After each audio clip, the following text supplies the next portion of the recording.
In this video, I'm going to show you an intro to the GHL Customizer. So once you've logged in, you'll want to click on the tab for the GHL Customizer here at the top. Then you can scroll down a little bit so you can see more of the screen. And what we're looking at is considered the GHL Customizer dashboard. So I'm going to take some time and kind of show you where things are and how to really understand what you're looking at here. Up here in the top left corner, you'll see a button.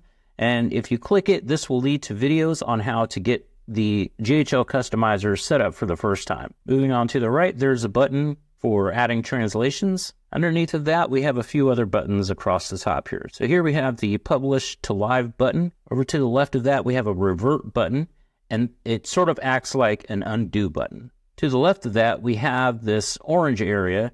This is basically the preview mode for the GHL Customizer. To the left, we have an Import Settings button and a Backup Settings button. This is almost self-explanatory, but if you want to create a backup of all of your changes inside of the GHL Customizer, you can click Backup Settings, and this will create a file that you can save on your computer with all of that data. And let's say you want to do some changes in the future, and maybe you don't like those changes and you've done a lot, you can easily revert back to your backup file and import that, and it will upload all of those changes saved in that file. And then all you have to do is click Publish to Live to get it back. Below this, we have some hyperlink text that says Preview Mode Code. We go over this in the setup videos, but essentially this is how you get the preview mode working. Under this, we have this blurred out text. This is actually your custom JavaScript code that you would copy and paste into your GHL company settings to get the customizer working on your live high level. Below that, we have a bunch of buttons. Any changes you make to any of these buttons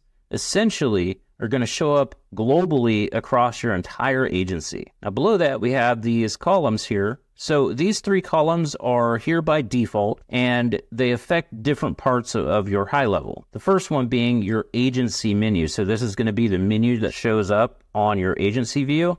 You can actually customize it. Next, we have the global location menu. This is the menu that shows up in a sub-account. And again, this is going to be global, so this is going to affect all sub-accounts. And finally, we have the user menu. And the user menu is in the top right of your high level. It's your avatar circle profile. And if you click on it, you can actually set up extra menu items in that particular spot. And so this column would allow you to customize that. And finally, we have Add New Location Group.